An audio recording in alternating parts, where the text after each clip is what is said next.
Mali, mercredi 10 avril 2024, les activités des partis politiques suspendues par décret.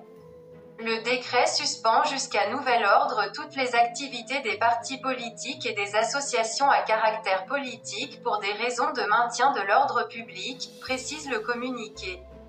Ce décret intervient après que plus de 80 partis politiques et groupes civils ont publié, le 1er avril, des déclarations communes appelant à des élections présidentielles, dès que possible, et à la fin du régime militaire. Pour l'Organisation des Nations Unies. Cette suspension doit être immédiatement abrogée. Que pense Madame Nathalie Yamb à ce sujet? Écoutons.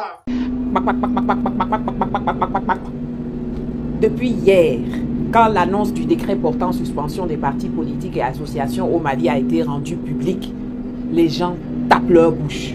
Que c'est la dictature, que c'est l'enterrement de la démocratie. Mais la suspension des partis politiques dans des pays en guerre, c'est pas une chose surprenante. Pendant la Deuxième Guerre mondiale, les partis politiques étaient interdits en France. Depuis 2 ans maintenant, depuis mars 2022, Zelensky, votre idole là, a suspendu tous les partis politiques d'opposition en Ukraine. C'est passé crème. Mais quand c'est le Mali ou le Burkina qui le font, ça vient pousser les cris d'orfraie.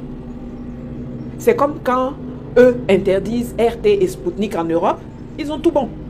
Mais quand chez nous, on interdit RFI et France 24, oh, c'est la dictature. Ça va pas, non?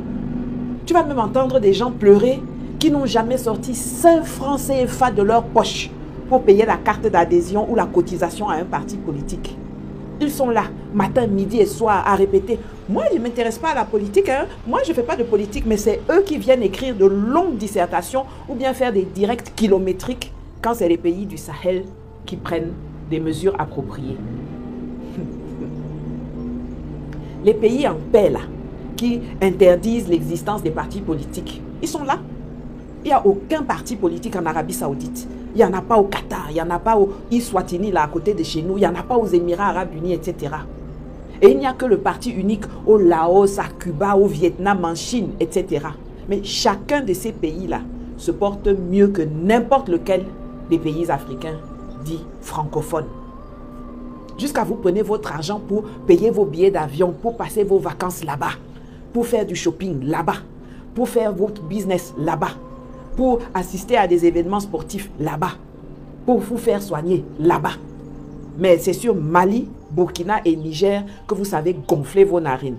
Elles n'ont qu'à gonfler même jusqu'à dépasser le diamètre des phares de la 2 chevaux.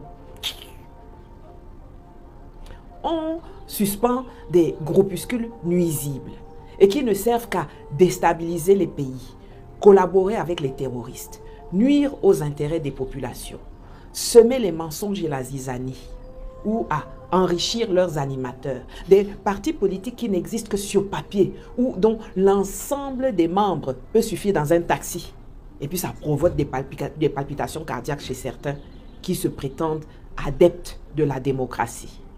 Mais quand tous les pays occidentaux, suivis par leurs moutons africains, ont interdit aux citoyens de sortir de chez eux pendant des mois, interdit même aux familles de se rendre visite, laissant des vieux mourir seuls dans des EHPAD. Ça là, ce n'était pas un déni de démocratie, ce n'était pas la dictature. Ou bien, on a vu les fameux parangons de la démocratie décréter l'état d'urgence pour restreindre les libertés de leur population à cause d'une grippe. Ça, c'était la liberté, n'est-ce pas? Quand on prend des lois pour mettre en prison des gens qui critiquent Macron et sa grand-mère, ce n'est pas un délit de liberté d'expression. Ou bien,